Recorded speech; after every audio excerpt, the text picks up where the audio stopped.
Hello my future doctors. तो कैसे हो आप? तो वही उम्मीद है हमेशा की तरह मस्त होंगे, स्वस्थ होंगे और पढ़ाई में व्यस्त होंगे। तो एक बार फिर से आपका स्वागत है इस आपके खूबसूरत से प्लेटफॉर्म पर। और आज हम डिस्कस करने जा रहे हैं एक बड़ा इंपॉर्टेंट कॉन्सेप्ट जिसका नाम होता है पी डिग्री एनालिसिस, हिंदी में बोलते हैं वंशावली विश्लेषण। ये पूरा टॉपिक नहीं, ये एक क्वेश्चन ही है। तो मैं आपको ये बहुत ही स्टूडेंट को कंफ्यूजन थी इस क्वेश्चन में, क्योंकि नीट में आया हुआ सवाल है।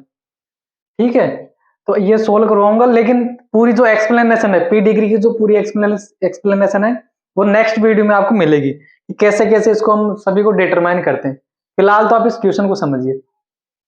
तो क्वेश्चन ऐसा कि fuse ear lobes appear in the progeny due to an autosomal recessive gene work out of the genotype of member in the given pedigree.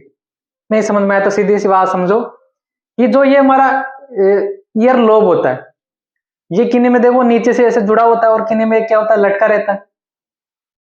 तो ये फ्यूज जो ईयर लोब है ना, वो किस वजह से होता है, ये किस वजह से आता है? ये क्या है? एक रिसेसिव कैरेक्टर। कैसा कैरेक्टर है? ऑटोसोमल। पहली बात तो कैसा कैरेक्टर है? ऑटोसोमल। Autosomal recessive. ये फ्यूज ईयर आपको मेल में भी मिल सकता है, फीमेल में भी मिल सकता है। इसका किसी सेक्स से कोई रिलेशन नहीं है कि आपको मेल में मिलेगा और फीमेल में मिलेगा। पहली बात तो कैसा है? ऑटोसोमल, मतलब किसी की सेक्स से कोई रिलेशन नहीं है। और दूसरा कैरेक्टर कैसा है? ये रिसेसिव कैरेक्टर है। मतलब जो फ्यूज ईयर है वो कैसा कैरेक्टर होगा? रिसेसिव कैरेक्टर होगा। और कैसा होगा? ऑटोसोमल। ठीक है जी साहब। अब ये जो पी डिग्री दे रखी है, इसको देख करके आपको इसके जीनोटाइप बताने, जो नीचे दे रखे ना, ये इसके क्या बताने? जीनोटाइप आपको बताने। अभी देखते हैं जवाब कैसे मैं सोल्व करता हूं। तो पहले तो आप ये समझिए कि नाम आया यहां पर ऑटोसोमल रिसेसिव। तो जो ऑटोसोमल डिजीज है या जो ऑटोसोमल कैरेक्टर है वो तीन टाइप से हो सकते हैं। Capital A, capital A, capital A small A और स्मॉल ए स्मॉल ए। पहली कंडीशन में दोनों ही जीन कैसे हैं? पहली कंडीशन में दोनों जीन कैसे हैं? डोमिनेंट है। कैसी कंडीशन है ये? डोमिनेंट। तो ये तो कौन सी कंडीशन आ गई? डोमिनेंट। Dominant, autosomal dominant. ये देखिए डोमिनेंट तो है ही, साथ में कैसी है? होमोजाइगस। ये कैसी है? होमोजाइगस। ये कैसी है? हेटेरोजाइगस। और ये कैसी है? होमोजाइगस। तो ऑटोसोमल जो कंडीशन है, मतलब जो जीन होते हैं, वो इन तीन फॉर्म में प्रेजेंट हो सकते हैं। तो दोनों के दोनों जीन जो है वो कैसे है? डोमिनेंट है। या दोनों के दोनों कैसे है? रिसेसिव है। या फिर तीसरी कंडीशन ये है कि एक डोमिनेंट हो सकता है और एक रिसेसिव हो सकता है। बट आपको पता है कि जो रिसेसिव कैरेक्टर होता है वो सिर्फ एक ही कंडीशन में अपने आप को क्या कर सकता है? एक्सप्रेस कर सकता है। जो कैरेक्टर है, जो रिसेसिव कैरेक्टर है, वो सिर्फ अपने आप को एक ही कंडीशन में क्या कर सकता है? एक्सप्रेस कर सकता है। कौन सी कंडीशन में? जब दोनों जीन कैसी कंडीशन में हो? होमोजाइगस कंडीशन में हो। मतलब हमारे अंदर या किसी ऐसे पर्सन के अंदर जिसके अंदर जो ईयर लोब है वो कैसा है? फ्यूज है। ईयर लोब कैसा है? फ्यूज है। तो मतलब उसके अंदर दोनों के दोनों जीन कैसे हैं? रिसेसिव जीन है, होमोजाइगस कंडीशन है। ठीक है, बात समझ में आ गई? तो ये जो ब्लैक कलर का आपको दे रखा है ना, ये किस कंडीशन को शो कर रहा है? ये उसी कंडीशन को शो कर रहा है, फ्यूज ईयर लोब को शो कर रहा है। तो मतलब इनका जीनोटाइप क्या होना चाहिए? इनको जीनोटाइप ए क्या हो सकता है? स्मॉल ए, स्मॉल ए। आई बात समझ में? क्योंकि रिसेसिव जो कैरेक्टर वो सिर्फ अपने आप को एक ही कंडीशन में शो कर सकता है। कौन सी कंडीशन में? जब वो कैसी कंडीशन में? होमोजाइगस कंडीशन में हो। और पहले ही बता रखा है कि जो ईयर लोब है वो कब एक्सप्रेस होता है? वो ऑटोसोमल रिसेसिव कंडीशन में एक्सप्रेस होता है। पहले क्वेश्चन में बता दिए, किसी को पता भी ना हो तो। ठीक है, अब इन तीन का तो हमको पक्का पता लग गया कि इनका जीनोटाइप यही होगा। अब इन तीन के बेस पर बाकी जितने भी दे रखे हैं उनका जीनोटाइप हमको क्या करना है? पता करना है। लेकिन उससे पहले आप एक चीज याद रखो कि जब पी डिग्री जब लिखी जाती है, ये जो फ्लो चार्ट बनाया जाता है, तब उसमें रोमन नंबर में ये जनरेशन लिखी जाती है। देखो फर्स्ट जनरेशन, ये जो है ना वो कौन सी जनरेशन है? First generation. उसके बाद में ये कौन सी जनरेशन आ गई, सेकंड जनरेशन।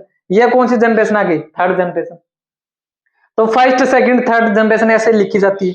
और याद रहे कि किसी भी जनरेशन की काउंटिंग कहां से की जाती है, लेफ्ट साइड से। तो ये फर्स्ट जनरेशन है, इसके दो मेंबर है, तो एक दो, यहां से काउंटिंग कहां से करेंगे, यहां से लेफ्ट साइड से, जहां पर आप लिख रहे हो, मैं लिख रहा हूं। तो फर्स्ट सेकंड, ऐसे नहीं कि इधर से एक कर दिया इधर से दो कर दिया। इधर देख लो आप, सेकंड जनरेशन में ये फर्स्ट मेंबर, ये सेकंड, ये थर्ड और ये फोर्थ। थर्ड जनरेशन में 1 2 3 4 5 ऐसे आपको लिखना होता है। पहले तो आप ये पता कीजिए कि कैसे लिखते हैं, वरना आपने पूरा सोल्व किया और इन वजह से भी क्या हो सकता है, क्वेश्चन गलत हो सकता है। तो ठीक है जी साहब। अब जो बाकी आपको दिख रहे हैं उनमें जो ईयर लोब वो कैसा है, फ्यूज नहीं है। फ्यूज नहीं है का मतलब क्या है कि उनमें ये कंडीशन नहीं है। तो फिर कौन सी कंडीशन है, ये बाकी दो बच गई वो कंडीशन है। तो फिर हमको पता कैसे लगा कि दोनों में से कौन सी कंडीशन है, तो वो हमको रख रख करके, जीनोटाइप रख रख करके पता करना पड़ेगा।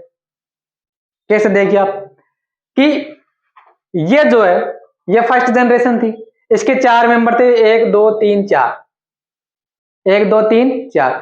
अभी इसका जीनोटाइप कैसा है, स्मॉल है, स्मॉल है। क्या हुआ,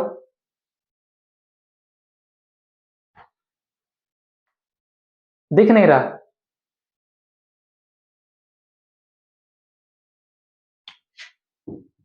ये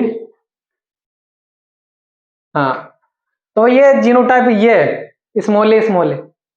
अब आपको पता है कि एक जीन तो कहां से आता है, मेल से आता है, और एक जीन कहां से आता है, फीमेल से आता है। मतलब एक तो माता से और एक पिता से आता है। तो इसमें ये जो स्मॉल ए है, ये जो स्मॉल ए है, ये एक तो कहां से आया, इससे आया। ठीक, इससे तो, इस वाले से तो स्मॉल ए ही आ सकता है। अभी ये जो है दूसरा, ये जो है उसकी कंडीशन ये, एक तो ये हो सकती है और ये भी हो सकती है। कैसा है, नॉर्मल है ना, तो दोनों हो सकती है, इसकी दोनों कंडीशन हो सकती है, बट हमको तो एक ही पता करनी है ना। तो अगर आप ये सोचिए कि अगर इस वाले में ये दोनों जीन हो, capital A capital A, capital A capital ए, तो फिर इसमें ये जीन कहां से आएगा, इसमें तो दोनों कैसे मिल रहे हैं, स्मॉल मिल रहे हैं। आई कि नहीं बात समझ में। तो यहां पर एक स्मॉल तो यहां से आ गया, और दूसरा स्मॉल लाने के लिए इसको कैसा बनाना पड़ेगा, इस फीमेल को कैसा बनाना पड़ेगा, इसको हेट्रोजाइगस बनाना पड़ेगा। तो मतलब ये वाली जो कंडीशन यहां पर कैसी आएगी, हेट्रोजाइगस। कैसी आएगी, हेट्रोजाइगस। ये लो जी साहब, पता कर लिया, आई ना समझ में, आई, ठीक है। हाँ, अब जो बाकी जो बच गए, इनमें बाकी में आप डिटरमाइन कर लो, ये कैसा है, नॉर्मल है, ये कैसा है, नॉर्मल है, ये कैसा है, नॉर्मल। इसको मत काउंट कर लेना, अरे ये तो किसी दूसरे गांव से ब्याह करके लाई गई, वो क्या है, लड़का है दूसरा, इस जनरेशन, ये इस फैमिली का नहीं है, ये किसी दूसरी फैमिली का है। हमारी फैमिली कौन सी, सिर्फ 1 2 3 4, इससे जुड़ी हुई। देखिए इससे कौन सी कनेक्टेड है, इस वाली फैमिली से कौन सी कनेक्टेड है, 1 2 3 4। ये कहां का है, ये बाहर का है, ये क्या है, बाहर का है। ये जो है वो इनका क्या है, जवाई है। ठीक है, तो ऐसा है बात। तो फिर इसका, इसका और इसका, सॉरी ये मैंने गलत लिख दिया, यहां पर आएगा। हाँ, तो कैसे पता करें भाई, ये नॉर्मल है, तो कंडीशन एक तो ये हो सकती है और एक ये हो सकती है। यहां पर भी एक तो ये हो सकती है, एक ये हो सकती है। यहां पर भी एक तो ये हो सकती है और ये हो सकती है, बट हमको तो एक ही चाहिए, दोनों नहीं चाहिए हमको। कितने चाहिए, एक ही चाहिए। तो आप देखिए कि ये कंडीशन कभी हो सकती है क्या, ये कंडीशन कभी हो सकती है कि मान लो कि इस वाले से तो कैपिटल ए आ गया, इस वाले से तो कौन सा आया, कैपिटल ए, बट इस वाले से तो कौन सा आएगा, इस वाले से तो स्मॉल ए ही आएगा ना। तो ये कंडीशन कभी भी आपको देखने नहीं मिलेगी। अभी यहां पर भी देख लो, इस वाले में ये मान लो कि कैपिटल ए तो आ गया, बट इसमें कैसा है, स्मॉल ए, तो ये नहीं होगी। आ रही है ना समझ में। इस वाले में भी सेम वही कंडीशन है कि इस वाले से तो कैपिटल ए आ सकता है, बट इस वाले से तो कैसा आएगा, रिसेसिव आएगा। तो ये कंडीशन हो गई। नहीं दिख रहा है तो मैं बड़ा लिख देता हूं इनको, capital A small A capital A small A और कैपिटल ए स्मॉल ए, ये कंडीशन हो गई। सेकंड जनरेशन का भी पता कर लिया, आई बात समझ में। अब जो बाकी बच गए उनका कैसा पता करे रे, उनका कैसे पता करें? तो चलिए आप देखिए, ये क्या स्मॉल है, स्मॉल है। अब ये जो है ये नॉर्मल है, तो यहां पर कंडीशन कितनी बन सकती है? दो, capital A capital A small, capital A small है।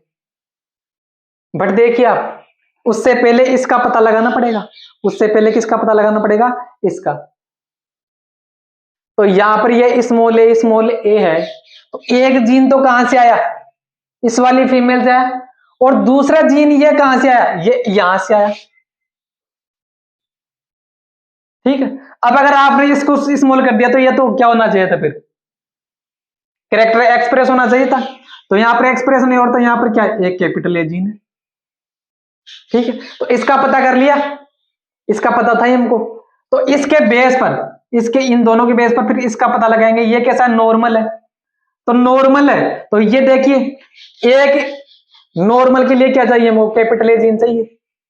तो यहां से तो कौन सा जीन है? मान लो कि कैपिटल ए, और यहां से कौन सा आएगा? स्मॉल ए ही आएगा। मतलब इसमें कैपिटल होने के लिए दोनों के पास कैपिटल ए जीन होना चाहिए था, बट इसके पास तो कैसा है?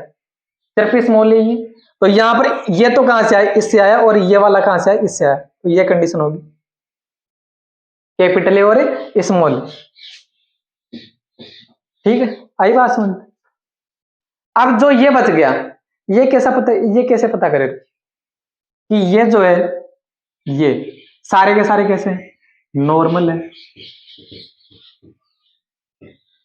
नॉर्मल में भी कंडीशन ये हो सकती है, और इसमें भी कंडीशन ये हो सकती है कि नहीं? बट हमको तो एक ही पता करनी है, हमको तो क्या करनी है? एक ही पता करनी है। तो वो कैसे पता करेंगे? पी डिग्री में यही तो होता है कि हम आपको सब कुछ मान करके चलना पड़ता है। कैसे मान करके चलना पड़ता है? सब कुछ मान करके। तो यहां पर सभी की सभी जो देखिए संतति है, वो कैसी है? कैसी है?